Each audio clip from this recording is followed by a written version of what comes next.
hello out there in the internet world or pod world. However you're listening to this, hello. How are you doing? I hope you're doing wonderful. And I hope you're going to enjoy the show. I hope you enjoy the show. Countdown to Carolina Fear Fest. The song for tonight, Trapped by Tupac, of course. Link is in the description. Check that song at the end of the episode. But episode 493, Trapped in a Web with eight-legged freaks. Eight-legged freaks. Eight-legged freaks. Damn. I'm a little high, guys. And it's not a hentai either. So just to make it very so if you were expecting that, you can, Yeah, it's not one of those dark web, and Yeah, you'll find that in places. Yeah. Trust me, you can find that in some places. Oh yeah, it is not that hard to find. Nope. And before we dive into and before we dive into this craziness we're about to get into, because it's gonna get weird and strange here. Yes, I said weird and strange. Not as crazy as it gets on Sturdo Vision, but you guys do need to start checking that out. That's every Friday at midnight. We get weird, we get wild. I promise you, one of these nights I will get Trevor on there. I got James on there. I will get Trevor on there one of these nights. It'll be something that in the distant down the road, we're gonna have something planned out. We're gonna have something fun planned out. I already have something in mind. Very nice. And look forward to it. To an extent, we've discussed it a little bit briefly, but it's gonna be fun, and you guys should be there for it. But it's gonna be a weird ass movie for sure. It's gotta be. Yeah, it gotta be. But that's Trevor's forte, is those weird movies. It is, and I didn't. And what's cool and what I loved about it is I didn't even know it, because like over on which we went through all the Godzilla movies over on the Scene Times. You guys need to check those reviews out. It was such a great time, and I got to know Trevor on there. Mm-hmm. But I feel like the first episode that Trevor came on over here, I don't remember what we were reviewing, but the shit that he said on here that he was telling us that he watched, I see the whole other side of Trevor, and I was just like, I thought this guy was like awesomely amazing. Was it High Tension? It might have been High Tension. It may have been. I think it was. I think it was High Tension and Matinee so far. Oh, then it was High Tension. Oh wow, I felt like you were here more. It was Godzilla, because we did 16 weeks. We were together for 16 weeks of Godzilla. Not a bad thing. I'm not complaining. No. But like that, it was the High Tension episode. I don't remember what you said on there, or what movie you said, or whatever it was where that conversation went. I was like, yo, this guy just went up. He was already a great in my book, and just like went up even higher with this conversation with the horror stuff. It's just an amazing amounts of useless knowledge. So no, I'd say it's one amazing. PhD. So we love it. It's not useless though, because it brings on these awesome conversations like this. And many, many, many, many others that we're going to have. But no, the cool thing is what I was going to say. People don't judge a book by its cover. Don't judge people and all that, which you don't. I don't. But it's just like looking at Trevor and then hearing the movies that he was saying, you're just like, he's never seen these movies before. Godzilla, you believe. But these shit, I'm just like, oh, wow. And then when he's telling us off the air, like what these movies are about, I'm like, I got to see these fucking movies, Trevor. Especially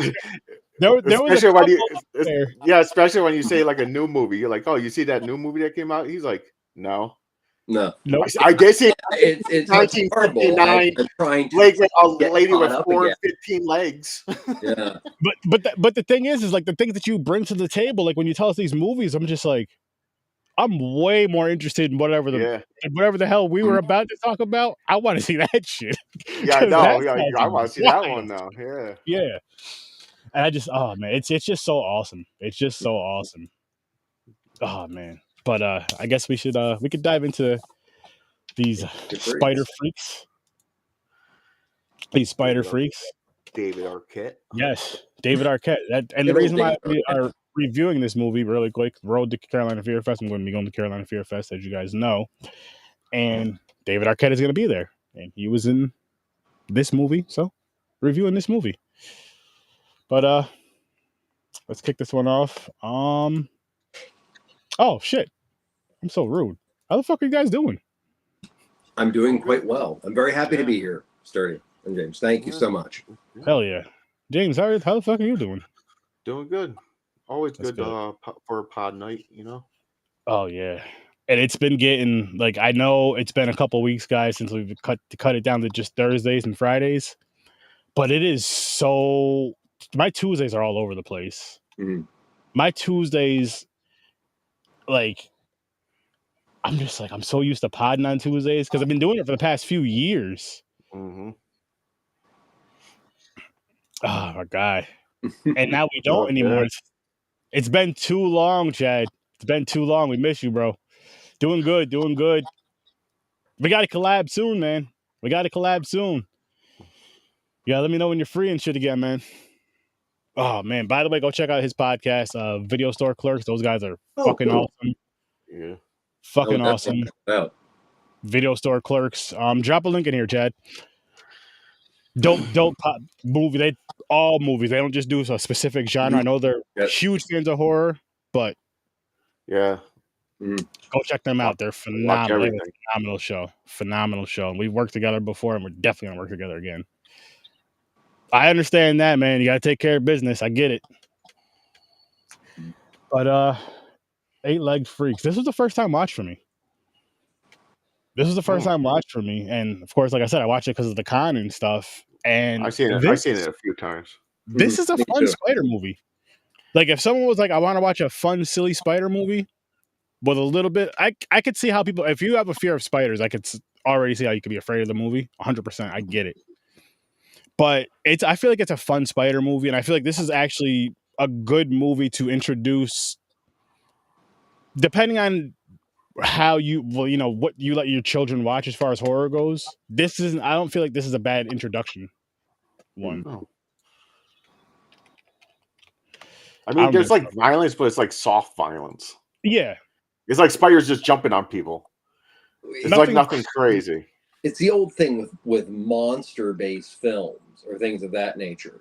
You know, if the goo was red, it would get an R. If the goo is whatever other color, you're guaranteed a PG-13 or a PG. You're right. I never thought of that. I never thought of that. Cut it. Yeah. Oh, wow. Yep. You're right, because they're like, that's not blood. Right. Blood's red. You're like, that's... Yeah, but they can just make it a goop. They make it a goop, which also takes some of the fear away from it to an extent. But also, I mean, in a weird way, it could for some people, it can make it even more... the thing is, everything don't have red blood. That spider could have had green blood, you know? True. Go check out that YouTube channel. It's definitely a fluid-heavy film. And it was. A lot of spiders are getting killed. Cool. A lot of green goop. Cool to see. You know, it is one that I would recommend. I've seen it at least 3 times. I watched it again. I saw it in a movie theater, and it just didn't do a lot for me at the time. I rewatched it, and then I rewatched it again for this. The second viewing was much more entertaining. You know, the film, it was like, okay, so the film that I would compare it to the most is Evolution. It gave me the same kind of feel. As far as that being an X-Files comedy style, and this being this just huge amalgamation of monster movies. There are so many references in the film. It's utterly crazy. I mean, I hate to say anything negative about David Arquette, but I didn't really care for him as a character. I didn't think he was a believable protagonist. No, I was more with the sheriff. The sheriff is by far more of a that and I cannot remember his name. I feel horrible. I remember movies he's been in, but the conspiracy DJ. Oh, the one in the trailer. He was the best character in the film. Yeah. He was the most fleshed out while still being a cardboard cutter character. Yeah. That was probably my biggest issue with this film, is that it all was a little too predictable, and the characters just don't have any meat to them. Now I can see where, you know, I mean, most likely that was done to reflect horror movies, big bug movies from the 1950s. There was it was cookie cutter character writing. So, to an extent, but it's like David Arquette. I mean, love the man. He's phenomenal. When he was in Scream, it was perfect. This one, it just, everyone around him shined more. I agree. And the thing is, he's known for the little silly goofs in movies, but the DJ guy, the conspiracy guy, it was funnier than him. And the little comedy with the spiders. When the spiders were getting hurt and everything, they had to ow. You hear the little owls and everything. Yeah. The little silly crap. I was like, what the hell? Yeah, I was actually watching it with Cindy, and a couple times she was just like, the spiders are freaking talking. And I'm exactly. Yeah. It's funny the first 2 or 3 times. Yeah. But I'm saying they had more comedy than his character. And he's usually known for the silliness. Yeah. Well, he was, so I forget his name. I think it's Mike. No, Mike's the kid. The young kid. Chad got Dougie Doug. Dougie, same here. He was the DJ. He was the DJ was Dougie Doug? Yeah. Okay. DJ was Dougie Doug. And what character did Arquette play? What's up, George? Arquette was. See, that's how bad it is. You can't remember. He's the main character. He's the main character, and I can't remember his name. I know. It's crazy, right? Well, in short, one of the things that first got me was when his character was supposed to be this bad boy that comes back to, grasp the inheritance of his father. And, he's down there in the mines telling them about methane. And it just it gave me okay. So Chainsaw, the one that, why can't I think of his name? Toby Hooper? Not Toby the main Hooper. character was Chris McCormick or Chris. There's the Saw movies. The one that recently, not the one that came out. It was had the comedian who wrote it too. I don't. Okay, it was the comedian that got hit by Will Smith. Chris Rock. Spiral. Chris Rock, yes. It kind of reminded me of the same way that Chris Rock was disappointing in that film. It was the same way I felt about Arquette. Now, this is a comedy, and it goes better. It's there's something about, if your character is supposed to be, even if it's a little guy working his way up, it needs to be somewhat believable. And that's kind of where I felt with David Arquette. The kid, Mike, very much an upper middle class version of Short Round or something. And there was a Goonies feel definitely to him too. It was fun. No emotion. Didn't even show emotion. His friend died from spiders. I think Ray died. That's it. Yeah. Okay. He went and visited him every week. Didn't care. No tear. Listen, I like good, Bill Noonan played the spider collector at the beginning, which so he's really kind of royalty in horror. He's one of those people you just see in a lot of horror movies. He played the Tooth Fairy in Manhunter. So to have him as the pseudo-ish, what is a contemporary 2002 mad scientist, a guy who deals in exotic spiders. So the basic plot is very much like a 1950s big insect film. So the big bad boy in this film is toxic waste.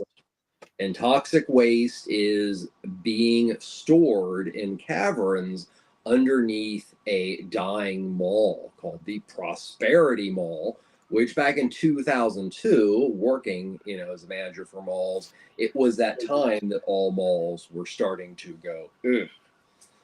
But what happens is somehow in transporting this toxic waste illegally to under the caverns, a barrel falls into the lake, little body of water, not even a lake, and it somehow screws with crickets. So this whole film starts based on the fact that you have toxic waste, contagion crickets that are super steroids for spiders. It keeps going. The plot is so nil in between that. That's pretty much all you need to know, and everybody else is just a cookie cutter character. Mick, I think you're muted.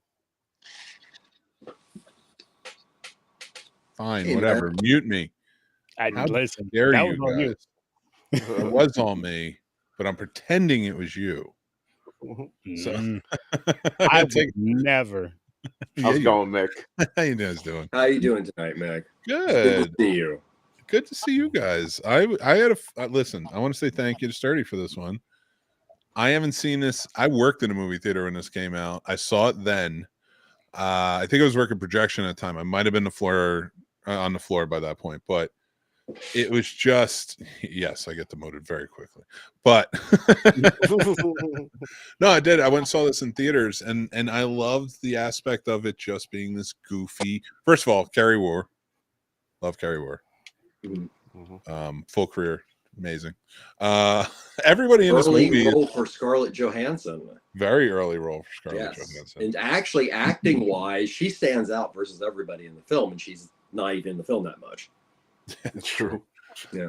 I forgot she was in it until we redid it, and then seeing David Arquette in there playing, he played a pretty good role in this. I just watched Ready to Rumble not too long ago, so the wrestling him play a more straightforward person in it. I see that shit because he's so obsessed with wrestling. He's like, I'm making a wrestling movie. Wasn't he champion for a little bit? Yeah. Oh, WCW champion. Not WCW. He was the WCW. It was a promotional thing, and he won the belt in a match. And then he's solidified as very Andy Kaufman of him. Yeah, true. A lot of celebrities do it now. So like he could be in like Wrestling Hall of Fame and everything if it ever happened. Billy Corgan. He was a champion. Yeah. That's true. What's everybody's ratings on this before we dive any further? I like it. So I'm going to go ahead, and if it's me, and since I'm late to the party anyway, I will say this one gets a 6 from me. 6? 22 years ago, probably a 4. Today, maybe a 6. Okay. On your scale. It didn't bother me either. It was entertaining enough. I was like, didn't hate it. I thought I was going to hate it. But this is like the third time I've seen it. So I still holds up a little bit. It's goofy, like Mick said. I'll give it a 6 as well. 6? Yeah. How about you, Trevor? With a 5.5. Okay. And the only reason is, Mick, one of the things that I was talking about is I just could not get behind David Arquette in this film. I just felt he was character-wise as the protagonist. And the thing is, these are not very interesting characters. They're supposed to be cookie-cutter characters. But his was the least convincing, in my opinion. I mean, everyone else seemed to be shining around him. So I will say this about David Arquette. And I realize I'm a little biased because, with CFF coming up and working with it. But I've always liked seeing David Arquette show up in a movie. Oh, I love David Arquette. When he shows up in any movie, it's comfortable. I feel like the Cusack effect. Yeah, that's a great. Oh my god, I love that idea of it too. The Cusack effect. They show up in the movie. It's automatically you automatically like it because they're there. Yeah. It's like film family.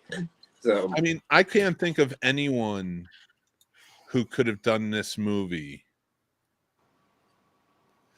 except if you're going to switch him out with anybody. I just wish you switch him out with Nicolas Cage because I would love to see that. I'd love to see that goddamn performance. No, we're not going to. We don't need that bullshit because it would work. It would work too. I'll watch Nicolas Cage in anything. I'll be honest. I'm going to tell you this right now: if Nicolas Cage was at this con, that would be the one movie I would just avoid every. Yo, what about now? Fuck that. I wouldn't be covering that shit.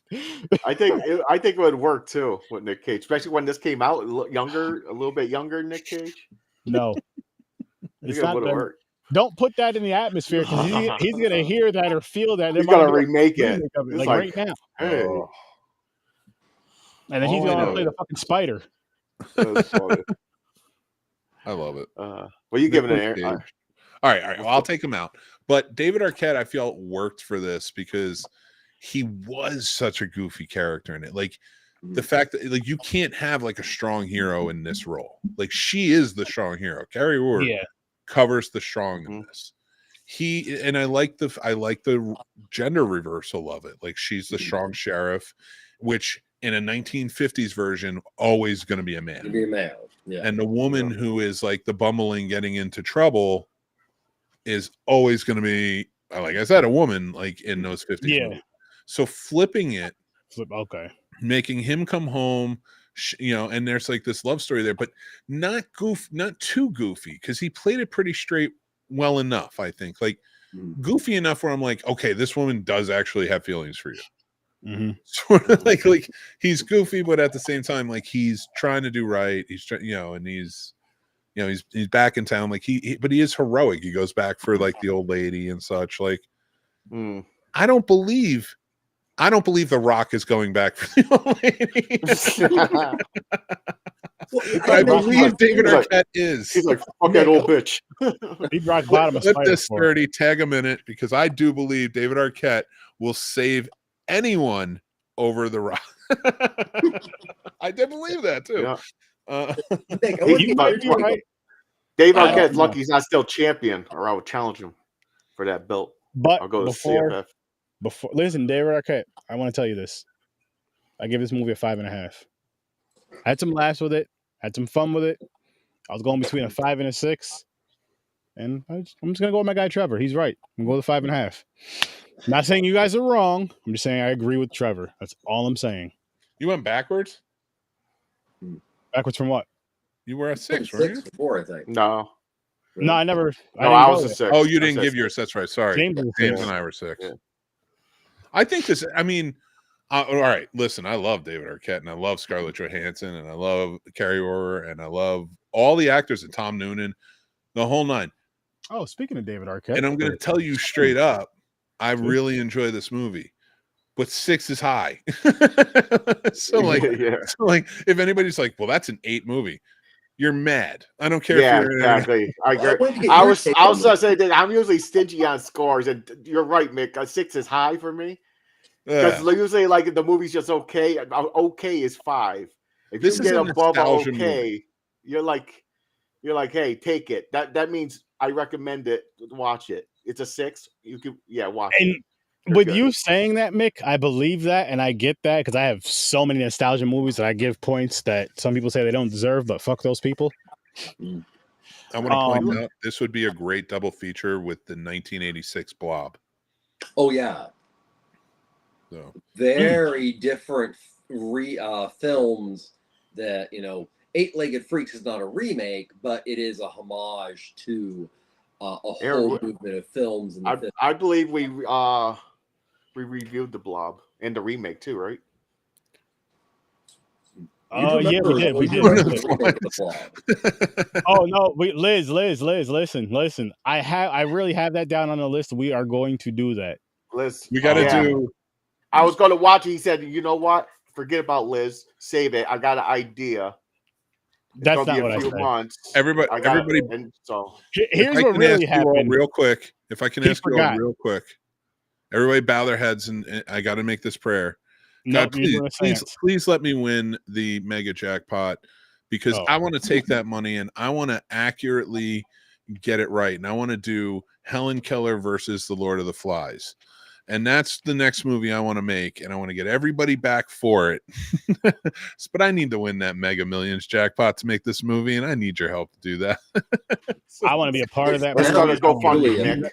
And I want to buy the Blood Lake rights for Sturdy. There you go. Listen, if we're going to get the rights for Blood Lake, we have to get the rights for Helen Keller. We can afford that now. I just have this vision of Helen Keller roaming around going, why do they call him Piggy? Why do they call him Piggy? Wait, I can't speak. Oh, no. Oh my God! You have to see Helen Keller versus the Night Wolves. Yes, Trevor, you have to see Helen Keller versus the Night Wolves. It's one of those movies that I've heard about it. Yeah. Turn your brain off, enjoy it, and then watch the review right after. Like the Werewolf versus the Illuminati film. Trevor, yeah. If there's ever a movie that I'm begging you to watch. Not just Trevor, everybody out there. You know what I'm going to do for you guys? You know what I'm doing for you guys, right? I'm gonna go find it right now, and I'm gonna post it in my. I'm gonna post it in the thing because why does that? A bonus content. My wife just gave me spicy jalapeno cotton candy. Nice. That, and I love it. I thought it was a flashlight at first. I don't. I'm gonna try it and see what it tastes like. It's fair. Oh, Mick, I wanted to ask you real quick because I brought up the beginning before you were here. Yes. So this movie gave me the same feeling, and I give it a 5.5 to this day, that Evolution did. Good pull. Remember the Duchovny movie that was an X-Files novel? I love that movie. It was a great movie, but it wasn't, at the time it came out, I think this film, like that film, has actually gotten better with age. Yeah. When it first came out, like Evolution, it just, you got to remember there was like 12 years separating Arachnophobia from this film. Yeah, there wasn't. So it's not an Arachnophobia ripoff by any stretch of the imagination. And watching it, I have to say that, unfortunately, I don't know any of the names of the technicians or the supervisors at any time, but I thought the CGI in this film was phenomenal. For 2002 and a low budget, like sort of schlocky horror. Yeah, these are really good. Close-up CGI, there was issues with, but their ability to utilize CGI, especially there's a scene involving jumping spiders, particularly that species, and a truck. And I remember watching that being like, okay, at some point there's going to be this major issue that just makes it look a fool. And it really worked. And that is a testament to the film. That's why I give it that extra 5%, is for a low budget. And, the poor guy who directed, Elkayem, he went on to do like these Living Dead films.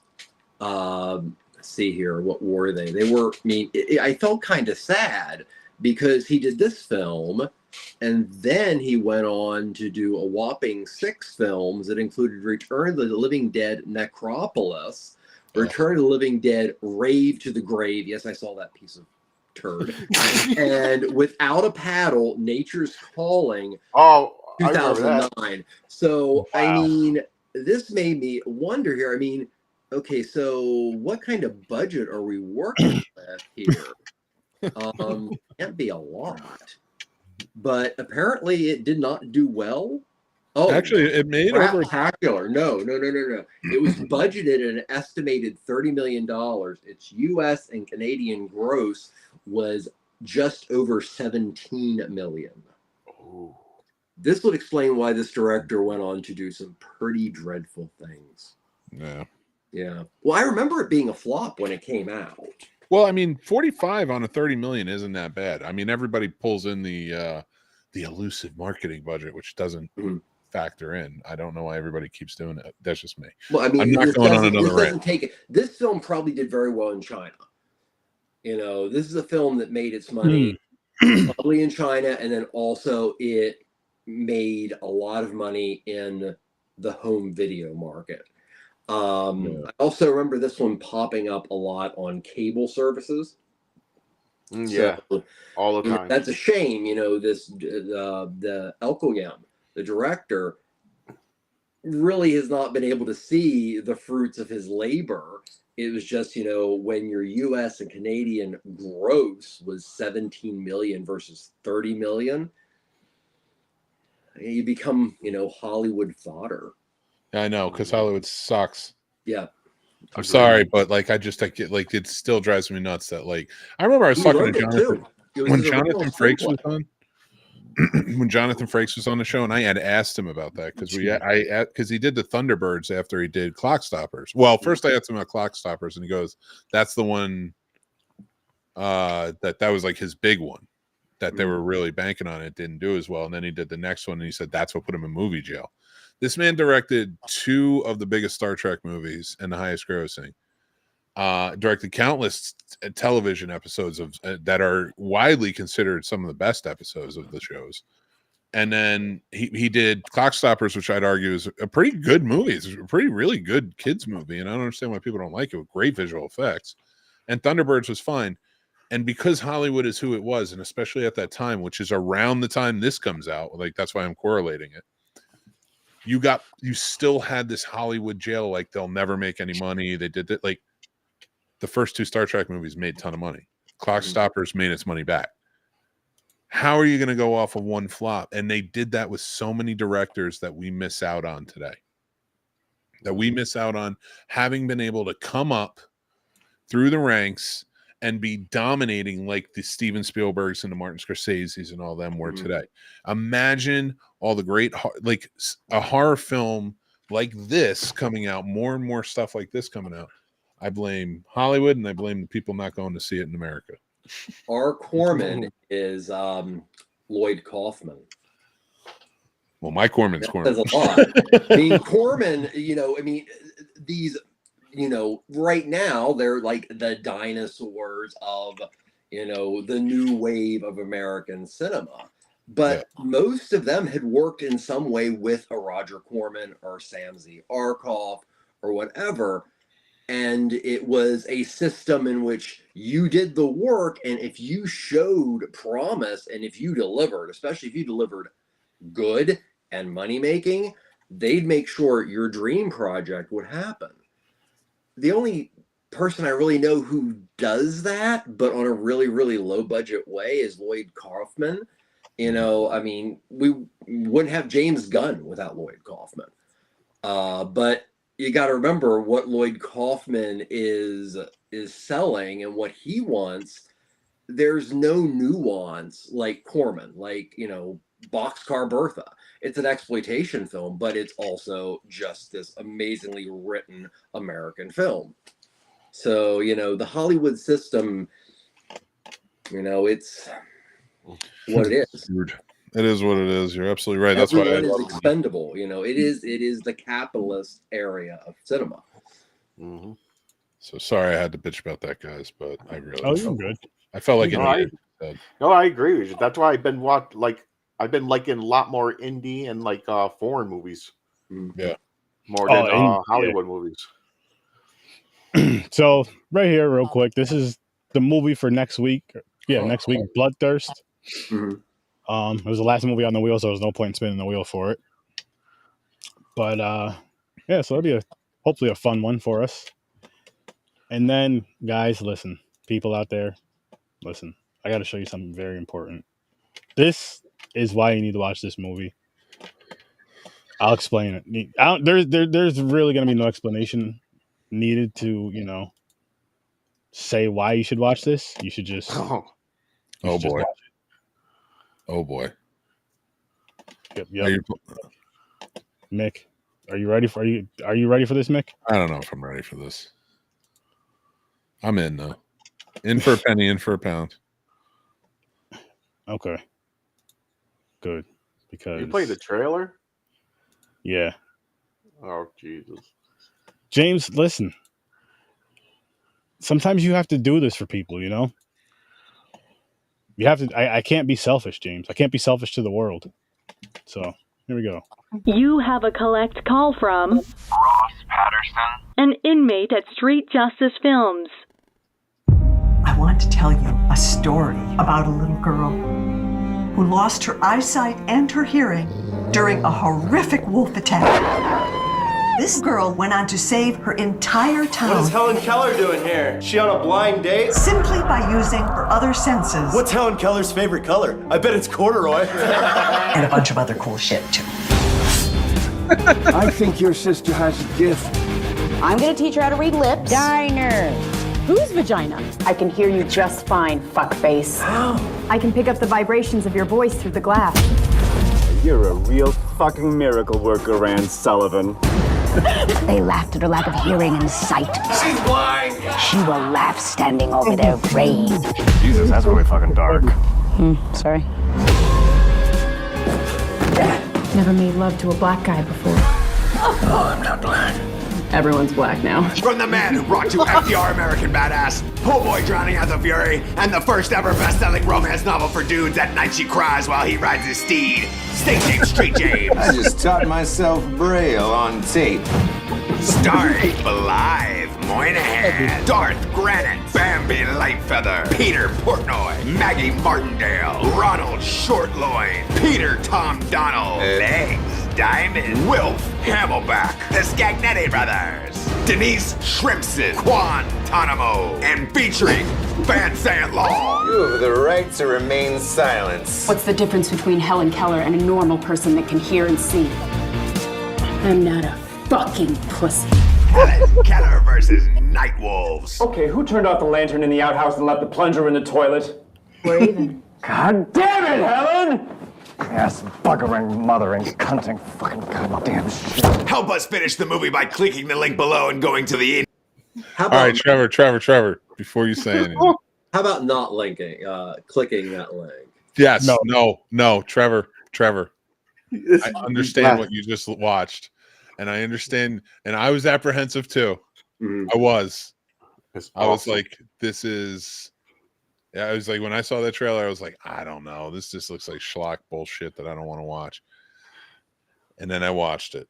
And I have to tell you, it's a straight up, it's meant to be a comedy. That's it. Like, it's just meant for that. It's it has a very Cannibal the Musical feel to it. Yeah. So, like, I think,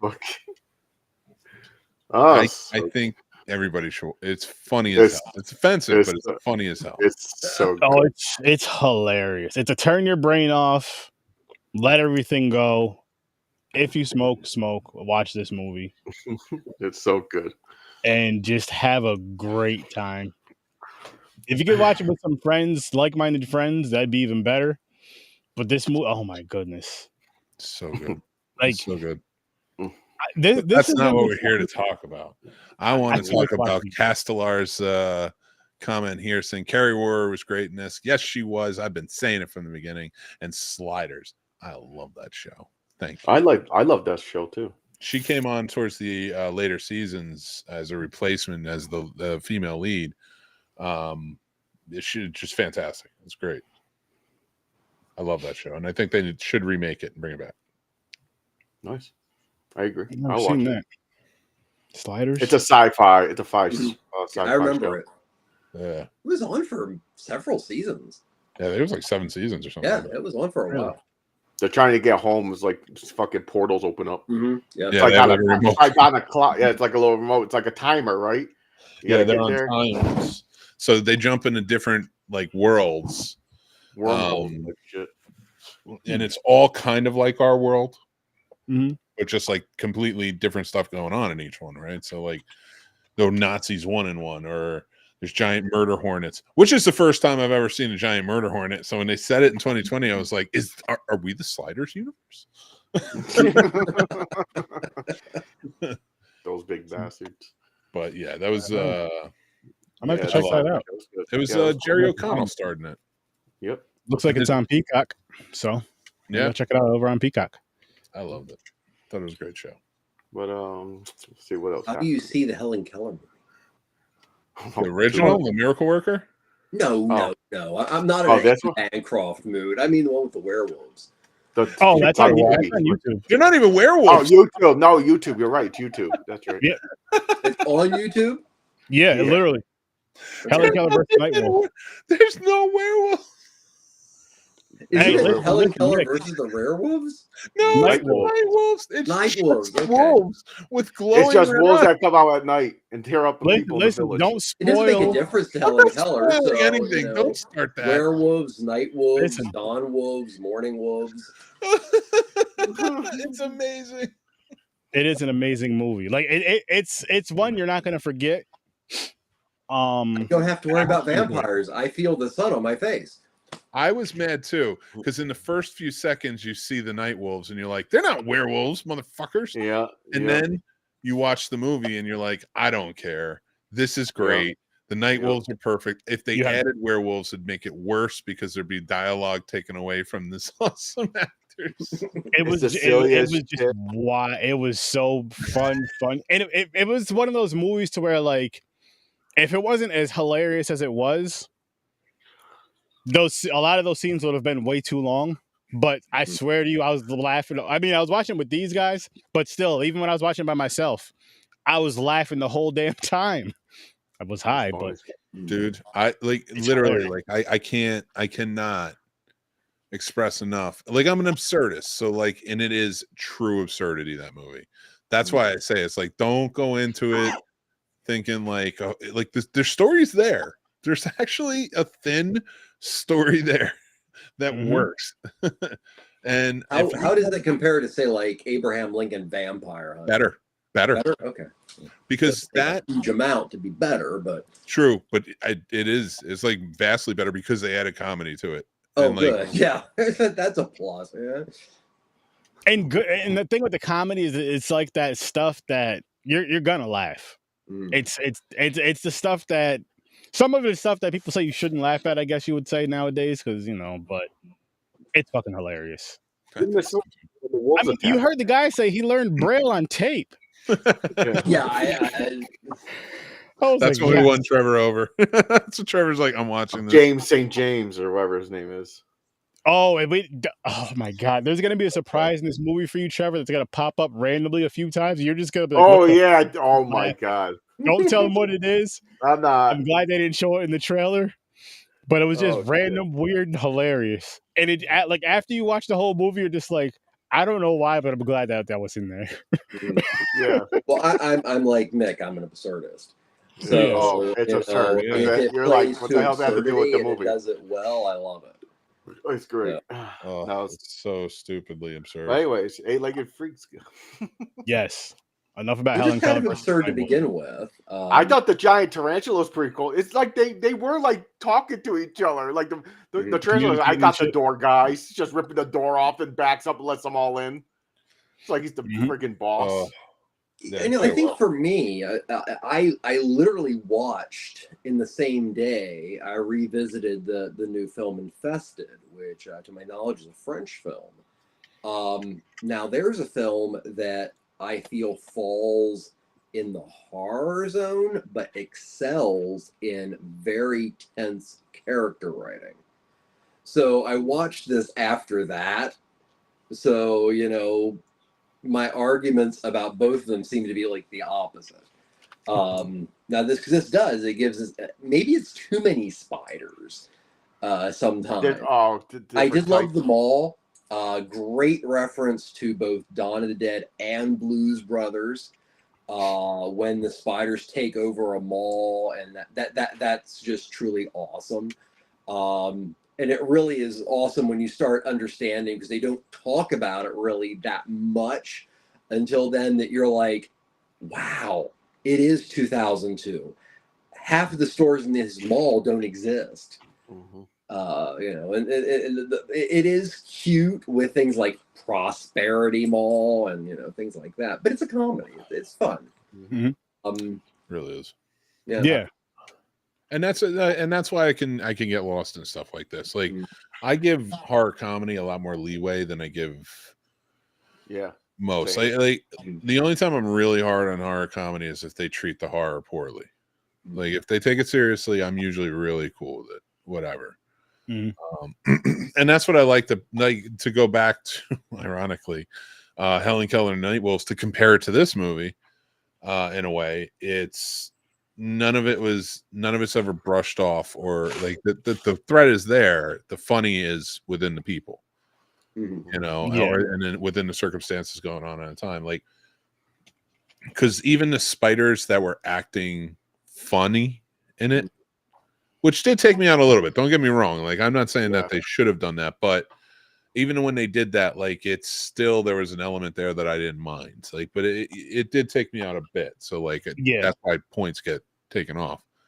You got to take it seriously, is what it comes down to. But I do enjoy this movie, and I think it's fun.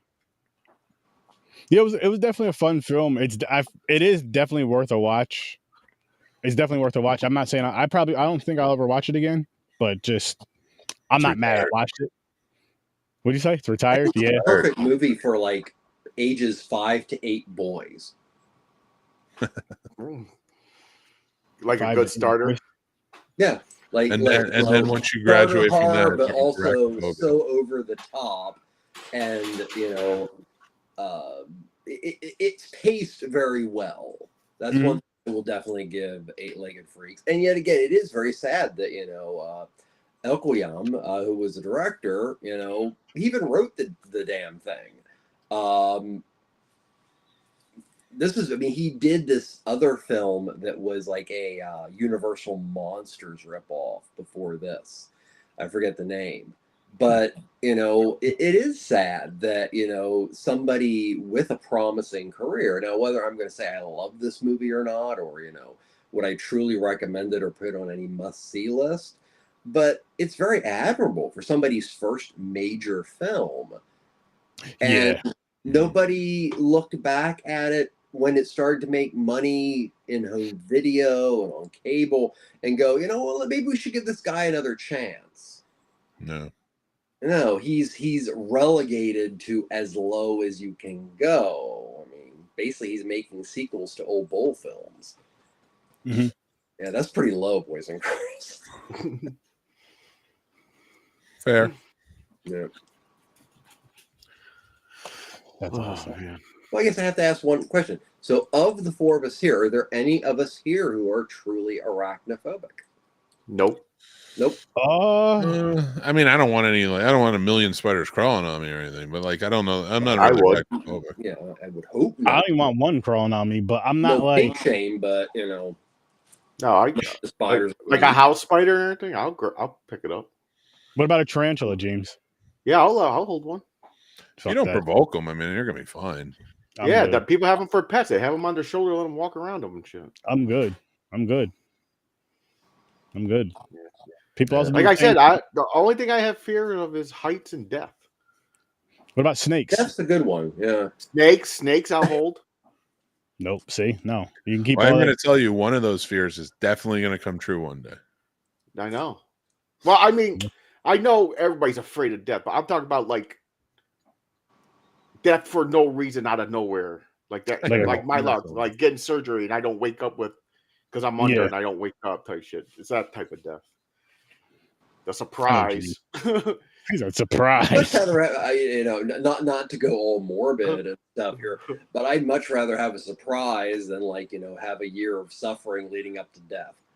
Well, I guess you put it that way, but my brain don't work that way. It goes too bad. You're still going to be afraid of death. Yeah, I mean, you know. But no, heights, man. It got better, but it used to be when I was younger, I couldn't cross a bridge. I used to walk to the doctors with my mom, and I had to walk towards the road because I couldn't be too close to the edge. And climbing a ladder going to a pool, 2 feet off the ground. I wouldn't jump rope. Damn. Because I didn't want to be in the air at all. Never float a plane and never will. It's not you know who did fly a plane? Helen Keller. Helen Keller. Yep, she did. She did. She did in 1942. They didn't believe in me. Wasn't she the one that found? I told Chrissy there, and they didn't believe me. She flew a plane. They didn't believe me. Just saying. It's true. Yeah. And she fought some night wolves. Oh shit! I don't. Oh man! It was bad enough with streaming, but I have to say, as you go through a channel like Tubi, you really don't know how many like knockoff films are being made today in comparison to the number we had back in the video boom. I don't know how these movies. I mean, we're talking spider movies. I mean, yeah, at least 10 spider movies that you could name off that are all of that like very poor quality. Let's try to at least live up to like Sharknado 3.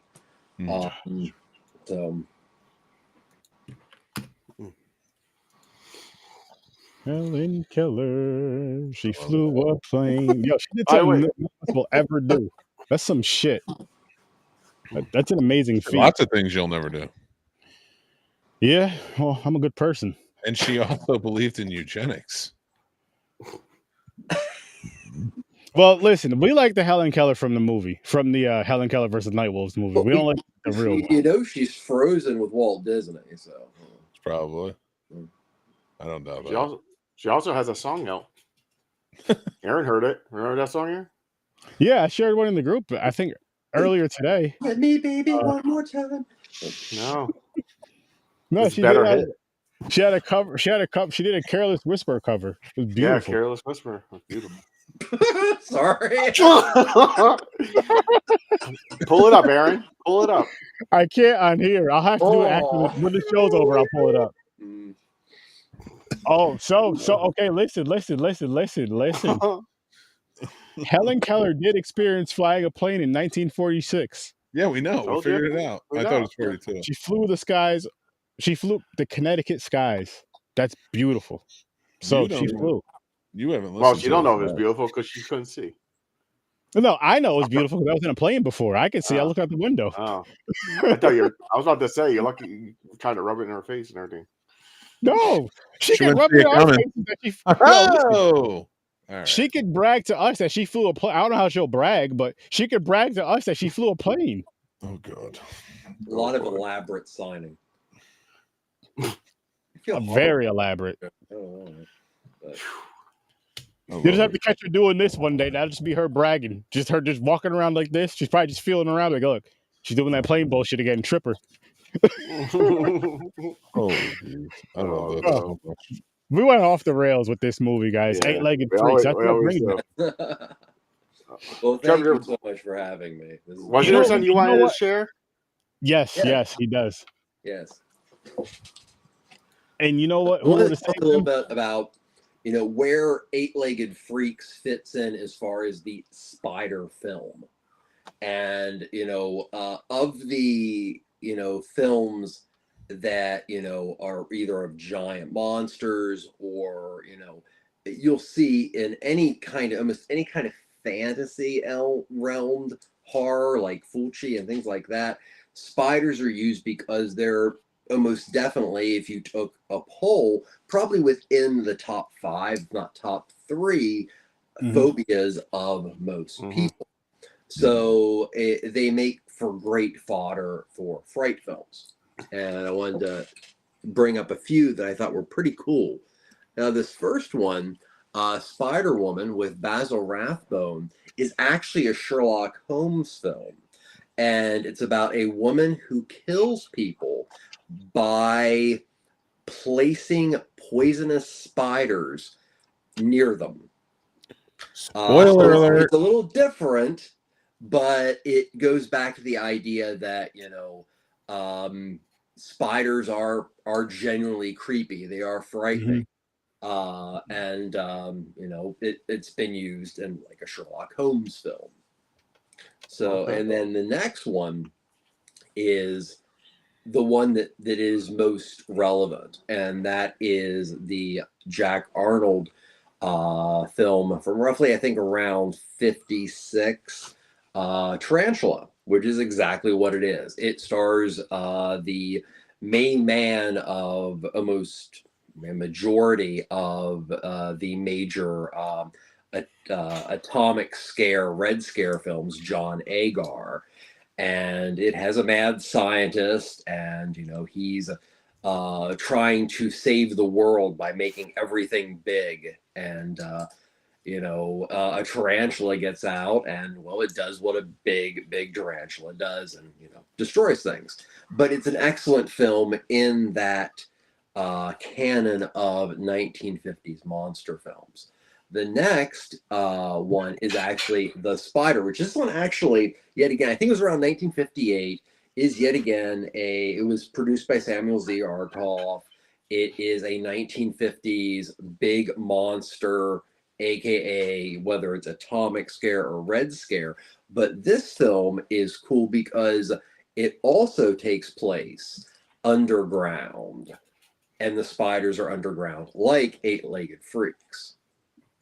And then the last one is not necessarily a great movie, but it's got my man William Shatner in it, and I gotta give him love. This came out in the 1970s. Kingdom of the Spiders. William Shatner plays a local vet, and these tarantulas just go crazy. And there's all kind of wonderful scenes in which you have William Shatner covered in tarantula.